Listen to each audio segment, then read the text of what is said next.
नमस्कार, स्वागत है एक बार पुनः homework discussion lecture 6 question bank exercise 1 कहाँ से कहाँ तक भैया। पार्ट 1 C3 अच्छा C3 4 5 एंड सो ऑन। ये क्वेश्चन सॉल्व करने हैं अपने को। कह रहा है खेला स्टार्ट करते हैं C3 से। एक्सरसाइज 1 का सवाल C3 क्या है। C3 जरा ध्यान से देखिए। C3 railroad car of mass m is at rest on frictionless rail.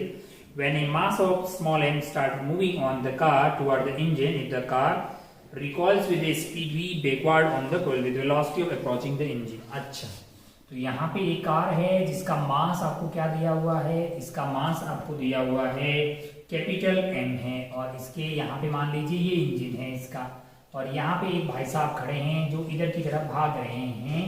तो रेल रोड किधर जा रही है, पीछे की तरफ जा रही है v रफ्तार से। रेल रोड किधर जा रही है, पीछे की तरफ जा रही है v रफ्तार से। ये आपको सवाल में इन्फो दे रखी है। तो आपको बोला है कि आपसे पूछा है कि भाई साहब आप पता कीजिए with what velocity is the man approaching the engine, है ना। तो मान लेते हैं कि ये ग्राउंड के रेस्पेक्ट में v1 से जा रहा है और ये कार्ट इधर जा रही है, मास m है। शुरू में दोनों रुके हुए थे तो सेंटर ऑफ मास तो है वो रेस्ट पे रहना चाहिए। और pi शुरू में अब मोमेंटम क्या है, वो जीरो है। मोमेंटम अगर जीरो है तो बाद में भी क्या होना चाहिए, जीरो होना चाहिए। इसका मतलब क्या है कि ये m इंटू वी लेफ्ट वाला must be equal to small m into v1 है। तो यहाँ से v1 की वैल्यू क्या आ गई है, mv अपॉन m। ये क्या है, ये है velocity of man with respect to ground है। अब मुझे क्या चाहिए, इंजन की को कैसे अप्रोच कर रही है। इंजन खुद उधर v से जा रहा होगा तो v को उल्टा करके इसको दे दीजिए। तो इंजन के रेस्पेक्ट में नेट रफ्तार क्या होगी, वो जो अप्रोचिंग रफ्तार हो जाएगी वो आपकी v प्लस v1 हो जाएगी। यानी कि आपका आंसर जो आने वाला है v डैश, वो आपका हो जाएगा v प्लस v1 यानी कि v plus mv divided by m। तो यहां से v आपका कॉमन आ जाएगा तो 1 plus capital M divided by small m into V. इस तरह का कहीं आपको आंसर आता हुआ दिखाई दे रहा है, ये इसी का आंसर हो जाएगा C3 वाले सवाल का। भाई साहब बहुत बढ़िया, बहुत ही खूबसूरत। तो एक आसान किस्म का सवाल था। आगे बढ़ते हैं C4 वाले सवाल पे। C3 हो गया है, आगे बढ़ते हैं C4 वाले सवाल पे।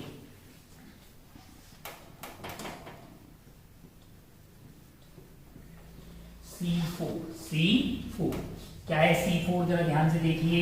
C4 क्या है, ट्रॉली और चाइल्ड है। Total mass 200 kg is moving with uniform speed of. अच्छा, एक ट्रॉली है और उस पे एक आदमी बैठा हुआ है। मैंने कहा ठीक है, ये एक ट्रॉली हो गई भाई साहब, इस पे एक बालक बैठा हुआ है।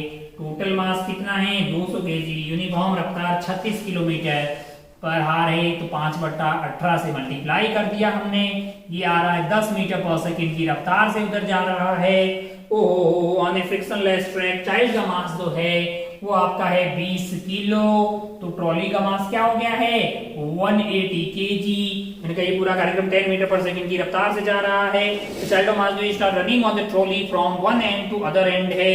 अच्छा, एक एंड पे यानी ये यहाँ पे खड़ा है, ये कहाँ खड़ा है, इस एंड पे खड़ा है और वो इस एंड से दूसरे एंड की तरफ भागना चाह रहा है। और दूसरा एंड जो है वो यहाँ से कितना दूर है, 10 मीटर है। कितना दूर है, 10 मीटर है। मैंने कहा अच्छा भाई साहब बहुत बढ़िया, बहुत शानदार। अब आप ध्यान से देखें, वो भाग रहा है 10 मीटर पर second with a speed of 10 metre पर second relative to the trolley in the direction.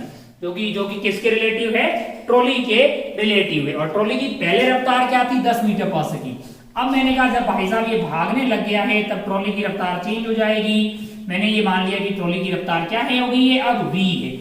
और बोला गया कि बालक जो है वो ट्रॉली के रेस्पेक्ट में 10 से इधर जा रहा है। मैंने कहा ग्राउंड के रेस्पेक्ट में फिर ट्रॉली का ऐड करना पड़ जाएगा, है कि नहीं यार। फिर ट्रॉली का ऐड कर देंगे तो ग्राउंड के रेस्पेक्ट में पता लग जाएगा। अच्छा, कोई एक्सटर्नल फोर्स लगा क्या, मैंने कहा नहीं। तो क्या लीनियर मोमेंटम कंजर्व होना चाहिए, मैंने कहा हाँ। तो क्या Pi is equal to P final होना चाहिए, मैंने कहा हाँ। Pi की वैल्यू क्या है, Pi की वैल्यू है आपके लिए ये 180 और ये 20 यानी कि 200 kg का यह कार्यक्रम 10 से उधर जा रहा था। That must be equal to, ये है आपका 20, ये है आपका 180 यानी कि 20 into 10 plus v plus 180 into V, है ना।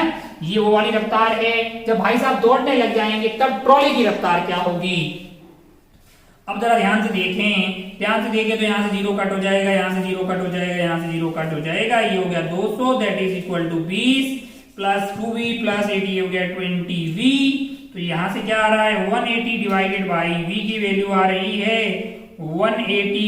180 डिवाइडेड बाई 20 यानी कि आपका आंसर आ रहा है 9 मीटर पर सेकेंड। आंसर क्या आ रहा है 9 मीटर पर सेकेंड आ रहा है। मैंने कहा अच्छा भाई साहब ट्रॉली उधर की तरफ भाग रही है 9 मीटर पर सेकेंड। अब क्या हुआ, मैंने कहा अब अगर आप ध्यान से देखें तो ये आपका 9 मीटर पर सेकेंड है, ये ग्राउंड के रेस्पेक्ट में हो गया 19 मीटर पर सेकेंड। भाई साहब ने जंप लगा लिया। किसने जंप लगा लिया है, ये बालक ने जंप लगाया है। क्या आगे क्या हो रहा है, और jump out of the trolley with same relative velocity यानी कि 10 मीटर पर second with respect to trolley. भाई साहब ने जंप लगा लिया है। ओ हो विद रेस्पेक्ट टू ट्रॉली बोला जाए आफ्टर एंड बिफोर कुछ नहीं बोला जाए तो आफ्टर वाला वही मानेंगे।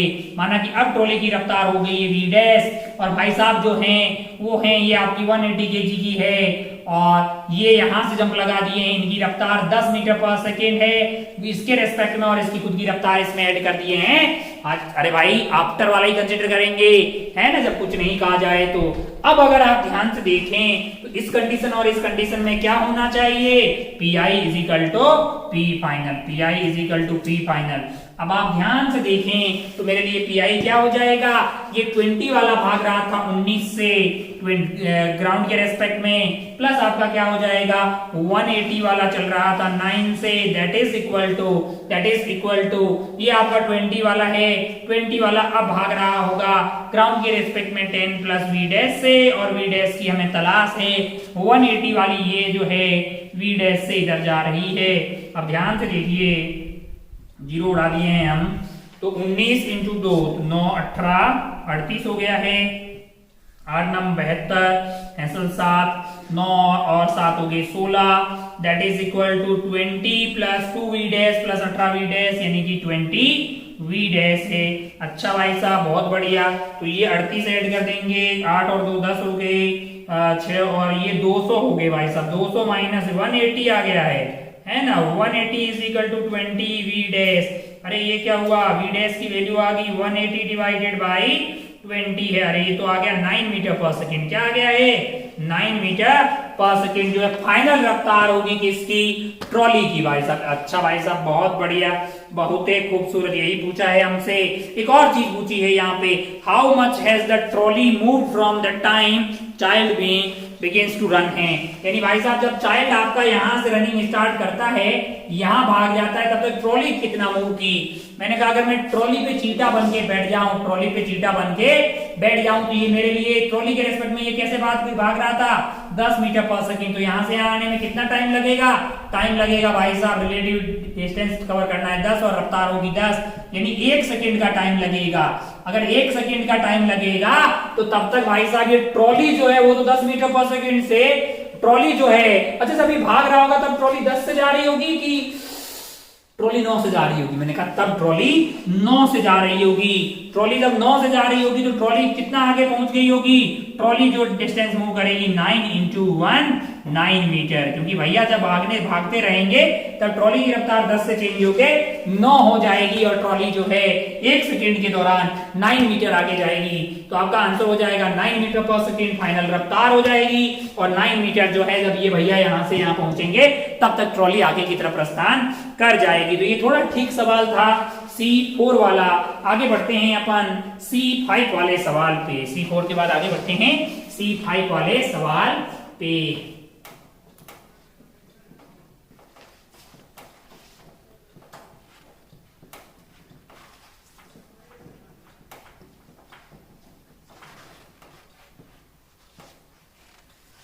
C4 के बाद आगे बढ़ते हैं अपन C5 वाले सवाल पे। क्या है C5, जरा ध्यान से देखिए।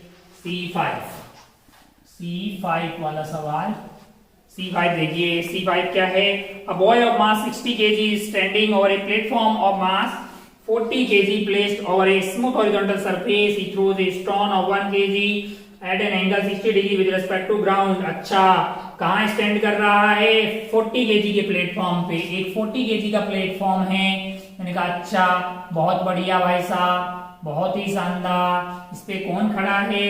एक बालक खड़ा है जिसका मास कितना है? मैंने कहा 60 केजी है। ओहो हो। अच्छा, एक स्टोन थ्रो कर रहा है। मैंने कहा स्टोन का मास कितना है? 1 केजी है। और रफ्तार कितनी है? मैंने कहा 10 मीटर पर second at angle 45 degree with respect to ground. इसलिए परेशान होने की कतई जरूरत नहीं है। 10 मीटर पर second with respect to ground दिया तो बहुत ही आसान केस हो गया है। अब आपसे क्या बोल रहा है? Find the displacement of platform on the horizontal surface when the stone lands on the ground. मैंने कहा अगर आप ध्यान से देखें तो इसकी इनिशियल रफ्तार इधर की तरफ हो जाएगी 5√2, 10 cos 45 डिग्री, और ये वाला भी हो जाएगा 5√2, और ये स्टोन जो है वो ऐसे आगे गिरेगी, ऐसे आगे गिरेगी। इसकी टाइम ऑफ फ्लाइट क्या होगी? स्टोन की टाइम ऑफ फ्लाइट होगी 2v/u डिवाइडेड बाय g, यानी कि ट्वाइस ऑफ 5√2 डिवाइडेड बाय 10, यानी कि आपका √2 सेकेंड हो जाएगी। क्या हो जाएगी? √2 सेकेंड हो जाएगी। मैंने कहा अच्छा, अब आप ध्यान से देखें तो हॉरिजॉन्टल में कोई एक्सटर्नल फोर्स नहीं है। इसका मतलब Pi इज इक्वल टू क्या होना चाहिए? P फाइनल होना चाहिए। वर्टिकल में नहीं होगा क्योंकि नॉर्मल और mg वगैरह आ रहा है, mg आ रहा है, लेकिन हॉरिजॉन्टल में कोई फोर्स नहीं है, तो आपका Pi is equal to P final होगा। मैंने कहा अच्छा, बहुत बढ़िया भाई साहब, बहुत शानदार। जब इसको रफ्तार इधर 5√2 मिल जाएगी तो ये 40 प्लस ये 100 केजी भी तो इधर चलने लग जाएगा ना।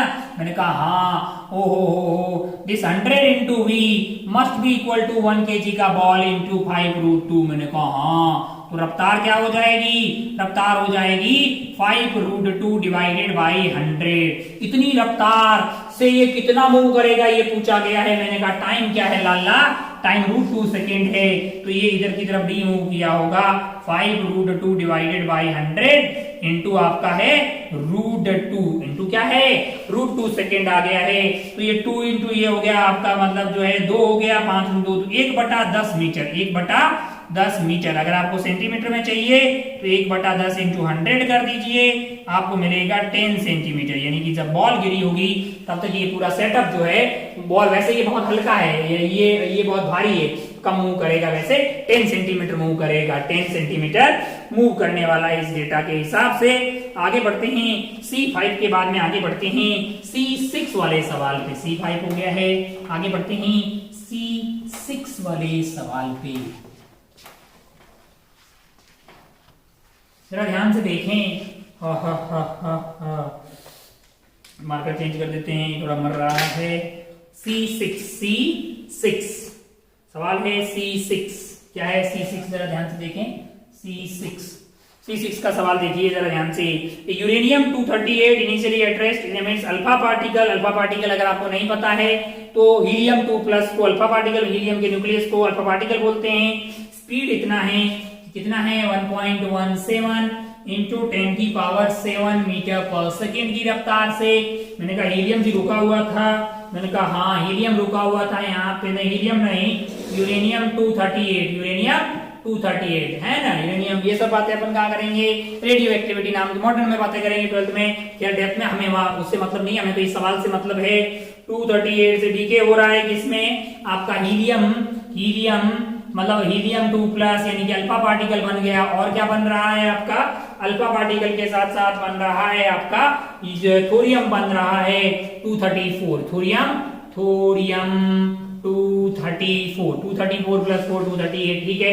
अच्छा, अगर आप ध्यान से देखें तो आपको बोला गया है, the mass of nucleus is proportional to mass number. तो इसका मास नंबर है आपके लिए 4 और इसका मास नंबर क्या है? इसका मास नंबर है 234 है। अगर मान लीजिए इसका मास 4x है तो इसका मास क्या हो जाएगा? 234x। अच्छा, तो इसका पीआई क्या था? 0 था, ये रेस्ट में था ना, तो फाइनली पी फाइनल भी क्या होना चाहिए? 0। तो भैया इसका P इधर होगा, उतना ही P इसका इधर होना चाहिए। अब आप देख लीजिए आपको किसकी रफ्तार दी हुई है, मास ऑफ न्यूक्लियस अल्फा पार्टिकल की रफ्तार दी हुई है। Calculate the recoil speed of residual nucleus. भैया तो इसकी रफ्तार को v इधर मान लीजिए, अल्फा पार्टिकल जाएगा आपका इधर और मोमेंटम 0 होना चाहिए, मतलब ये दोनों बराबर हो जाएंगे, सम करोगे 0 हो जाएगा, डायरेक्शन अपोजिट हो जाएगी। तो पी के बराबर पी फाइनल आपका आ जाएगा। तो क्या होना चाहिए 4x इंटू हीलियम की रफ्तार क्या दी हुई है, हीलियम की रफ्तार जो है अल्फा पार्टिकल ऑफ स्पीड 1.17 ये लिखा है ना आपने, इंटू 10 की power 7 that must be equal to mass is 234x into आपकी रफ्तार v आ गई है। तो अगर आप ध्यान से देखिए तो v की वैल्यू हमारे लिए क्या हो जाएगी, x कट जाएगा भाई साहब और ये कट जाएगा आपका 2 से कट रहा है, ये 2 हो गया है और ये आपका हो गया है 1 और 1 7। तो अगर आप ध्यान से देखें तो आपके पास v की वैल्यू आ रही है 2 डिवाइडेड बाई 117 इंटू 1.17 इंटू 10 की पावर 7 मीटर पर सेकेंड। जब इसको सॉल्व कर रहे हैं, जब इसको आप सॉल्व करेंगे जो भी आंसर दिया गया है उतना आ जाएगा। मोटा मोटा साइड इसको सॉल्व करने पे वैल्यू अराउंड आती है 2.4 इंटू 10 की पावर 5 मीटर पर सेकेंड। 2.4 इंटू 10 की पावर 5 मीटर पर सेकेंड। चलिए भाई साहब ये हो गया C6। आगे बढ़ते हैं नेक्स्ट वाले सवाल C7 पे। नेक्स्ट वाला सवाल अपने पास कौन सा है, C7।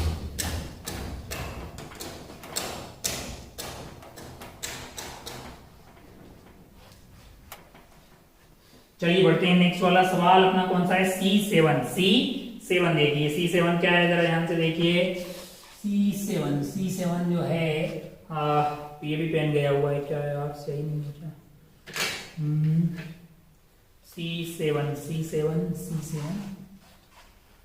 C7 है ये neutron initially at rest decay into proton electron and anti neutrino. अच्छा मैंने कहा अगर एक न्यूट्रॉन था अपने पास वो टूट के क्या बन रहा है, प्रोटॉन प्लस हाँ ये तो वैसे मतलब अच्छा proton plus electron plus anti neutrino बनता है। लाला पेन जी चले जाओ यार, चल लो ना, कहा इतना भाव खा रहे हो। एक न्यूट्रॉन टूटता है, खैर ये इक्वेशन मतलब कैसे टूटता है वो ये सब बातें अपन कहाँ पढ़ने वाले हैं, ये सब अपन पढ़ने वाले ही मॉडर्न फिजिक्स में। हमें अभी यहाँ पे कुछ नहीं करना, ये रेस्ट में था भाई साहब। इसका मतलब आप स्टाइल मार के क्या बोलना चाह रहे हैं, आप ये बोलना चाह रहे हैं कि पीआई जो है वो क्या है, वो 0 है। पीआई क्या है, 0 है। अच्छा मतलब इनिशियली अब आप ध्यान से देखें, ejected electron has a momentum, मतलब इसका मोमेंटम आपको दिया गया है, पी ऑफ ई आपको दिया गया है। कितना दिया गया है 1.4 इंटू 10 की पावर -26 केजी पर metre second. Similarly and anti neutrino इसका भी पी आपको दिया हुआ है ना। ये क्या होता है, ये सब बातें अपन आगे जाके मॉडल में करने वाले हैं। 6.5 इंटू 10 की पावर -27 केजी मीटर पर सेकेंड। बस ये जो भी रिएक्शन होती है ना वो इंटरनल अंदर फोर्सेस से होती है, अपने आप को बाहर से हथौड़ा मारने की जरूरत नहीं होती है। तो मोमेंटम कंजर्व रहता है लीनियर वाला। अच्छा अगर आप ध्यान से देखें और आपसे पूछा क्या गया है, आपको मास दिया है प्रोटॉन का, यानी इसका मास आपको दिया गया है और आपसे क्या पूछा है कि इसकी रफ्तार पूछिए, फाइंड द रिकॉइल स्पीड, यानी कि स्पीड आपकी पूछी गई है। अब आप ध्यान से देखो इसका पी 0 है तो भाई साहब फाइनल का भी नेट पी 0 होना चाहिए। दो केसेस में पूछा है, जैसे पहला केस है मैं आपको बता दूं, कैलकुलेशन करना होगा कोई बहुत ज्यादा tough. Electron and anti neutron ejected along the same direction, यानी ये दोनों लोग सेम डायरेक्शन में जा रहे हैं, ऐसे जा रहे हैं। इसका मतलब पक्का इसको इधर जाना पड़ेगा। काय को इधर जाना पड़ेगा, क्यों? क्योंकि तो आपको पी फाइनल तो 0 लाना है ना नेट। तो इसका मतलब क्या है कि mass of proton into speed of proton आपका क्या होना चाहिए, इन दोनों का P plus V, P of anti neutrino. इसको यहां डाल दीजिए, इसको उठा के यहां डाल दीजिए। मास ऑफ प्रोटॉन सवाल में दिया हुआ है, अननोन कौन हुआ है, वो आपकी रिकॉइल स्पीड ऑफ प्रोटॉन है। सॉल्व करने पे आ जाएगी, बस आपको वैल्यू ही रखनी है। इसको जब सॉल्व कर रहे हैं तो ये 12 पॉइंट यानी कि 12.2 के अराउंड 12.2 इतना मीटर पर सेकेंड के आसपास आता हुआ दिखाई देता है। बी पार्ट में अगर आप ध्यान से देखें तो बी पार्ट में आपसे बोला गया if the ejected along perpendicular direction, है ना। अच्छा अब आप ध्यान से देखिए कि माना कि इलेक्ट्रॉन जा रहा है इधर और आपका एंटी न्यूट्रिनो जा रहा है इधर, तो इस डायरेक्शन में क्या हो जाएगा, पी ऑफ इलेक्ट्रॉन हो जाएगा। इस डायरेक्शन में क्या होगा, पी ऑफ एंटी न्यूट्रिनो आएगा। इन दोनों का रिजल्टेंट आएगा ऐसे टिक टिक टिक। तो अगर उसके जस्ट सामने की तरफ कौन हो, P ऑफ प्रोटॉन हो, तब आपका P फाइनल क्या आ जाएगा, 0। तो अगर आप ध्यान से देखें तो ये हो जाएगा आपका mass of proton into velocity of proton, that must be equal to under root of Pe का square plus P of neutrino का स्क्वायर है। तो आपको वेलोसिटी ऑफ प्रोटॉन चाहिए, वो आपके लिए हो जाएगी under root of P of electron plus P of neutrino का स्क्वायर डिवाइडेड बाई आप क्या कर देंगे, मास ऑफ प्रोटॉन। बस वैल्यू रखनी है इसमें। जब आप वैल्यू रख रहे हैं तो ये वैल्यू आपको आती हुई दिखाई देती है 2 पॉइंट क्या कितनी आती है भाई, इसमें 9.4 के आसपास कुछ आंसर आता है। सॉल्व आप करके देख सकते हैं, पीछे आंसर दिया होगा। मतलब मेरा कहने और समझाने का तात्पर्य ये था भैया कि मोमेंटम जो है वो कंजर्व रहता है। इसका 0 था तो इनका भी बाद में 0 होना चाहिए। जब दोनों सेम दिया हो तो ऐड कर दीजिए, इक्वल टू इसका कर दीजिए। इक्वल टू काय कर रहे हैं, मैग्नीट्यूड सेम होगा, डायरेक्शन ऑपोजिट होगी तो वेक्टर सम उनका क्या हो जाएगा, 0 हो जाएगा। बहुत बढ़िया भाई साहब, बहुत ही शानदार। आगे बढ़ते हैं अपन, ये था सवाल नंबर C7 के बाद आगे बढ़ते हैं C8 वाले सवाल पे। कौन से सवाल पे, C8 वाले सवाल पे। इसको उड़ा देते हैं पहले, C8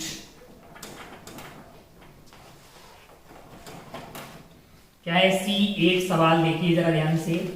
C8 देखिए, अब आप ध्यान से देखिएगा, small cube of mass m है, उसको slide down a circular path of radius r into a large block of mass m, rest on a table and both the block move without friction. The blocks initially at rest. अच्छा, find the velocity v of the cube as it leaves the block. Initially the line joining m and the center is horizontal. यानी हालचाल कुछ ऐसा है, यहां से इसको release किया गया है। देखिए जरा ध्यान से क्या हुआ है, यहां से इस वाले ब्लॉक को रिलीज किया गया है। इसका मास है स्मॉल m और इसका मास है कैपिटल m है, और ये वाला जो रेडियस है वो आपका r है। अच्छा भाई साहब, बहुत बढ़िया, बहुत शानदार। भागते भागते क्या होगा, जब ये वाला ब्लॉक यहाँ पहुंच जाएगा, कहाँ पहुंच जाएगा, यहाँ पहुंच जाएगा, मतलब तब तक ये बहुत आगे भी इधर पहुंच गया होगा। माना कि इसकी रफ्तार v1 होगी उस टाइम और इसकी रफ्तार क्या होगी, v2 होगी। ये m है। एक बात की गारंटी, एक हॉरिजॉन्टल में कोई एक्सटर्नल फोर्स नहीं था सिस्टम पे, तो Pi is equal to P final होना चाहिए। Pi is equal to P final होना चाहिए। इसका मतलब क्या है कि m into V1 must be equal to small m into V2, ये होना ही चाहिए। ओहो, हमें किसकी तलाश है, हमें ब्लॉक की रफ्तार चाहिए कि बेस की रफ्तार। Find the velocity v of cube है as it leaves the block, यानी कि हमें V2 चाहिए, सवाल में यही v है। अगर आप ध्यान से देखें तो यहाँ से V1 की वैल्यू आपके लिए आ जाएगी small m into V2 divided by capital M आ गया। मैंने कहा बहुत बढ़िया भाई साहब। एक और चीज हम यहाँ पे यूज कर सकते हैं, वो है वर्क एनर्जी थ्योरम। ये भाई साहब जब नीचे आए होंगे तब क्या कम हुआ होगा, पोटेंशियल एनर्जी कम होगी, that is equal to gain in kinetic energy, because कोई भी नॉन कंजर्वेटिव फोर्स यहाँ पे इन्वॉल्व नहीं है। पोटेंशियल एनर्जी कम क्या हुई है, मैंने कहा ये हुई है mgr हुई है, is equal to gain in kinetic energy, जो कि आपका हो जाएगा 1/2 मास है कैपिटल M और रफ्तार v1 का स्क्वायर है। इसको मैं लिख सकता हूं mv2 divided by capital M का स्क्वायर। मैंने कहा ठीक है, प्लस मेरे लिए क्या आ जाएगा, मैंने कहा हाफ m v2 का स्क्वायर, इसकी रफ्तार। और मैंने है ना v2 और v1 जो है वो किसके रेस्पेक्ट में, विद रेस्पेक्ट टू ग्राउंड है, विद रेस्पेक्ट टू ग्राउंड है, ये दोनों विद रेस्पेक्ट टू ग्राउंड है। ये v2 का स्क्वायर आ गया। मैंने कहा अच्छा भाई साहब, बहुत बढ़िया, बहुत शानदार। तो अगर आप ध्यान से देखें तो एक m यहाँ से, एक m यहाँ से, एक m यहाँ से कट जाएगा, है ना, और एक जो है तो आपके पास यहाँ एक m बचेगा, ये v2 का स्क्वायर रहेगा, नीचे m का स्क्वायर आएगा, तो इससे एक ये कट जाएगा तो नीचे m रहेगा, है ना। अच्छा भाई साहब, बहुत बढ़िया, बहुत शानदार। 2 को इधर भेज दीजिए तो 2gr इज इक्वल टू क्या है यहाँ पे mv2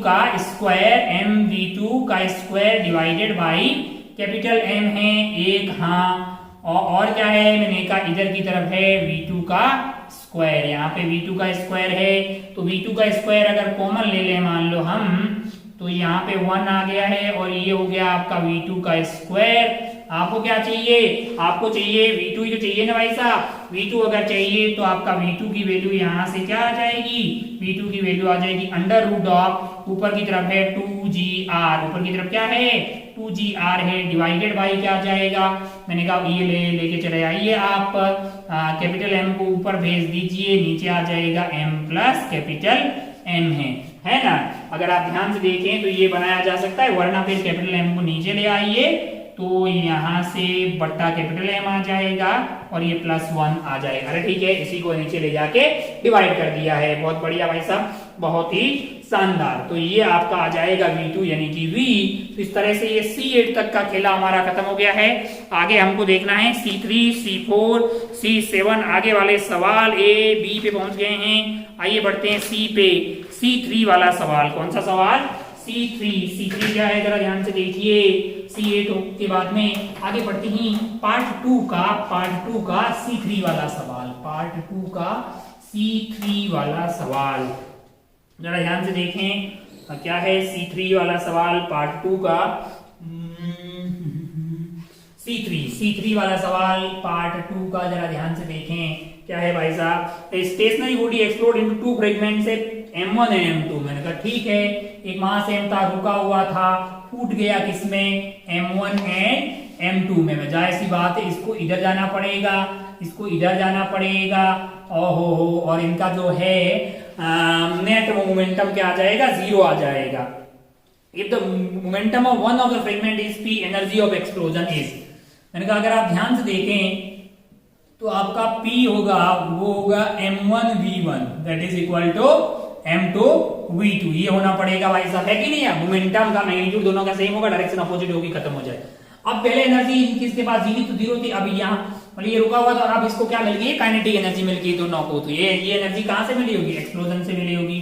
तो एनर्जी की अगर बात करेंगे तो ये हो जाएगी हाफ M1V1 का स्क्वायर प्लस हाफ M2V2 का स्क्वायर, है ना। तो मैं क्या कर रहा हूँ, M1 का स्क्वायर करके नीचे M1 से डिवाइड कर दे रहा हूँ, या M2 का स्क्वायर करके M2 से डिवाइड कर रहा हूँ, ताकि ये P की भाषा में आंसर मेरे को बनता हुआ दिखाई दे जाए। 1/2 कॉमन आ गया है और ऊपर वाला आइटम जो है वो P स्क्वायर बटा M1 बन गया है, और ये वाला आइटम आपका P square divided by M2 बन गया है। ये आइटम आपका P square divided by M1 and P square divided by M2 बन गया। अब अगर आप ध्यान से देखें तो P स्क्वायर को कॉमन ले लो तो अब आपका ये कार्यक्रम हो जाएगा P स्क्वायर डिवाइडेड बाई 2 आ जाएगा, ऊपर आ जाएगा आपके पास M1 प्लस M2 आएगा, नीचे क्या आ जाएगा आपका M1 M2 आ जाएगा, M1 M2 आ जाएगा। मैंने कहा बहुत बढ़िया भाई साहब, बहुत ही शानदार।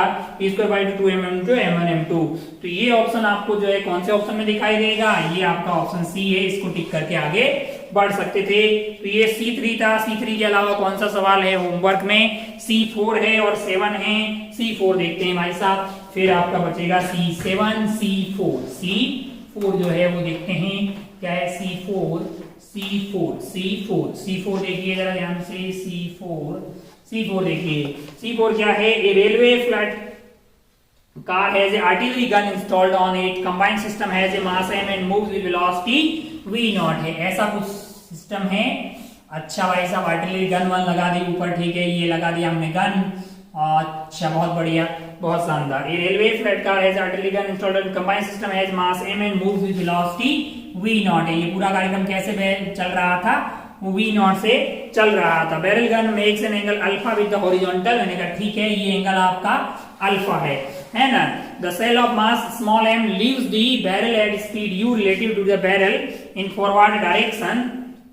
The shell of the barrel, अच्छा इसमें से फायर हो रहा है, जो कि कैसे हो रहा है, बैरल इन फॉरवर्ड डायरेक्शन है। अच्छा आगे की तरफ फायर हो रहा है, मान लो कि ये the cell of mass m leaves the barrel at speed u relative to the barrel in the forward direction, speed of the flat car so that it stop। अच्छा बोल रहा है कि इसके रेस्पेक्ट में इधर u से जा रही है, ऐसा कुछ हो कि बाद में ये रुक जाए। यानी ये पूरा अटैचमेंट जो है, ये आपका जो अटैचमेंट है, इससे आपने फायर कर दिया सामने की तरफ u रफ्तार से, है ना। जिसे फायर किया है वो u रफ्तार से जा रहा है, किसके रेस्पेक्ट में, इसके रेस्पेक्ट में, और ये खुद रुक गया है। क्या यही u ग्राउंड के रेस्पेक्ट में हो जाएगा। मैंने कहा हाँ। अरे भाई ये खुद रुक गया है और ये u से उधर जा रहा है, और पहले ये पूरा कार्यक्रम m प्लस m वाला ये पूरा का पूरा कार्यक्रम कैसे जा रहा था, ये आपका उधर v नॉट से जा रहा था। कैसे जा रहा था, v नॉट से जा रहा था, और इसका टोटल मास आपको क्या दिया हुआ है, वो कैपिटल M दिया है। अभी यहाँ का मास क्या हो जाएगा, m माइनस m है जो कि रुक गया है, और ये m जो है वो हॉरिजॉन्टल जा रहा है u से, और u ग्राउंड के रेस्पेक्ट में हो गया। क्यों, क्योंकि u तो इसके रेस्पेक्ट में, लेकिन ये खुद रुका हुआ है। तो एक बात की गारंटी है कि पी आई इजिकल टू क्या होना चाहिए, P फाइनल होना चाहिए। तो ये आपका m into V not, m into V not must be equal to ये 0 हो गया है, ये आपका m इंटू यू हो जाएगा। तो अगर आप ध्यान से देखें तो आपको पूछा क्या गया है, इन्हीं से रफ्तार पूछी गई है सारी, वी नॉट। तो वी नॉट की वैल्यू क्या हो जाएगी, यहाँ से वी नॉट की वैल्यू हो जाएगी mu अपॉन कैपिटल M। मैंने कहा बहुत बढ़िया भाई साहब। अच्छा, रफ्तार जो है वो एंगल पे है ना यार, सेल और mass and lead barrel with. अच्छा, ये जो फायर कर रहा है भैया, ये फायर हॉरिजॉन्टल नहीं कर रहा है, फायर आपको कर रहा है u रफ्तार से एंगल पे, तो है ना, एंगल पे कर रहा है। तो ये कार्यक्रम का हॉरिजॉन्टल रफ्तार जो होगी, इसकी इधर की रफ्तार u है, तो हॉरिजॉन्टल रफ्तार क्या हो जाएगी, u कोस अल्फा। तो आपके पास यहाँ पे क्या है, मैंने कहा ये u कोस अल्फा हॉरिजॉन्टल, मुझे लगा फॉरवर्ड फायरिंग हो रही है, बट वो रखा ही एंगल पे है तो एंगल पे ही जाएगा ना यार। अच्छा, तो ये कार्यक्रम क्या है, u कोस अल्फा है। तो आप ध्यान से देखें, अब आपको ऑप्शन कहीं ना कहीं दिखाई देना चाहिए, mu cos alpha divided by capital M है, यानी आपको C आंसर आता हुआ दिखाई देगा, mu cos alpha divided by capital M है। अरे ठीक है, जब आपने एंगल पे रखा है तो फायरिंग भी एंगल पे ही होगी, हमको लगा एडजस्ट करके उधर फेंक दिया, हम पढ़ने में थोड़ी जल्दीबाजी क्या है। ये हो गया आपका C4 के बाद में कौन सा सवाल है भैया, C4 के बाद में लास्ट एंड फाइनल सवाल है हमारे पास C7 वाला सवाल देखते हैं क्या है। C7 वाला सवाल इसको उड़ा देते हैं, टक टक टक टक टक। C4 के बाद में अगला सवाल है C7। अब आप ध्यान पूर्वक देखिए, skater of mass m standing on ice throws a stone of mass m with velocity v meter per second in a horizontal direction। एक स्केटर है, मास m standing on ice throws a stone of mass capital m है। मैंने कहा अच्छा, ये भाई साहब हैं, भाई साहब का खुद का मास क्या है, स्मॉल m है, और ये जो स्टोन थ्रो कर रहे हैं उसका मास क्या है, कैपिटल M है। अच्छा, with a velocity v metre per second in a horizontal direction. मैंने कहा अच्छा भाई साहब बहुत बढ़िया, इन्होंने इसको थ्रो किया है v रफ्तार से with in a horizontal direction, कुछ नहीं बोला है तो ग्राउंड के रिस्पेक्ट में ही होगा। The distance over which the scatter will move back. मैंने कहा अच्छा, अगर आप ध्यान से देखें, इसको जैसे v रफ्तार देगा, ये भाई साहब जो हैं इनको एक रफ्तार v डैश इधर की तरफ मिल जाएगी, P I is equal to P final होना चाहिए। तो इनिशियली 0 है तो बाद में भी 0 होना चाहिए, इसका मतलब बाद में ये दोनों इक्वल एंड अपोजिट होंगे, तब अपने आप 0 हो जाएगा। तो m into V dash is equal to capital M into V है, तो v डैश की वैल्यू यहां से आ गई capital M V divided by small m है। आपसे क्या पूछा गया है, आपसे ये पूछा गया है कि distance over which the skater will move है। अब इसकी इनिशियल रफ्तार इधर की तरफ ये होगी और इस पे फ्रिक्शन लगेगा इधर की तरफ, क्या, म्यू एम जी। काय को लाला, क्योंकि वो स्लाइडिंग करते हुए ऐसे जा रहा होगा, तो यहाँ पे रिटार्डेशन आ जाएगी माइनस ऑफ म्यू जी। अरे भाई इसको मास से डिवाइड कर दोगे तो बचेगा म्यू जी, और माइनस का है कि वो रिटार्डेशन है। कितना दूर जाके रुकेगा, मैंने कहा रुकेगा तब जब इसकी स्पीड फाइनली 0 हो जाएगी, इनिशियली इतनी है। तो यूज कर लेते हैं v square is equal to U square plus 2as, है ना। तो ये आपका 0 हो जाएगा, ये आपका क्या हो जाएगा, 0 हो जाएगा, और यहाँ पे एक्सेलरेशन नेगेटिव है। अच्छा, मतलब रिटार्डेशन है, तो U square must be equal to 2as। U square क्या है, यू है ये वाली इनिशियल रफ्तार, है ना। तो ये वाली रफ्तार आपके लिए हो गई है mv divided by small m का square, that must be equal to twice of acceleration. Acceleration क्या है, एक्सेलरेशन है म्यू जी इंटू आपको चाहिए s, तो सॉल्व करके s जो यहाँ से आ रहा है वो आ रहा है आपके लिए आ रहा है m square v square divided by m square, और क्या है, मैंने कहा 2 म्यू जी है, और क्या है 2 म्यू जी है, कैपिटल M का स्क्वायर, v का square, 2m square mu G ऐसा कहाँ दिखाई दे रहा है 2m² mu G capital M² V²। हो ये आपको ये भी सी ऑप्शन में दिखाई देगा, यानी इतना दूर जाने के बाद में ये भाई साहब जो है आइस पे रुक जाएंगे क्योंकि आइस पे थोड़ी सी फ्रिक्शन लगा रही है। अच्छा ये फ्रिक्शन नॉन इंपल्सिव है, एकदम सडनली इस पे नहीं आया, मतलब लंबे इंटरवल के दौरान उसका पी कम कर रहा है, सडन वाले एक इंटरवल पे आइस फ्रिक्शन का कोई इंपल्स नहीं है, तभी आपने P I is equal to P final बड़ी आसानी से लगा दिया। खैर इस तरह की बातें अपन खूब सारी पहले कर चुके हैं। उम्मीद है कि आपसे लगभग हर तरह के सवाल हो रहे होंगे, एक आध दो तीन सवाल नहीं हो, बाकी सब तो कॉन्सेप्चुअली आपको समझ में आ रहे हैं कि करना क्या है। अगर ऐसा हो रहा है तो आप सही डायरेक्शन में जा रहे हैं, अगर नहीं हो रहा है तो आप लेक्चर्स को बहुत अच्छे से समझें, फिर आपसे सवाल होंगे, इस बात की गारंटी है, क्योंकि हम रटने की प्रवृत्ति में बिलीव नहीं करते हैं। कॉन्सेप्ट अगर आप समझेंगे तो सवाल आपसे होंगे, इस बात की गारंटी है, मतलब है ना, मतलब ये एक तरीका है कि अगर आप कॉन्सेप्ट समझेंगे तो फिर सवाल तो होंगे ही, सही है, क्यों नहीं होंगे, होना पड़ेगा उनको। बाकी आप अपना और अपनों का खूब ख्याल रखिएगा। अपन चलते हैं, फिर मिलते हैं नेक्स्ट वाले होमवर्क में। जय हिंद, जय भारत, टेक केयर, बाय।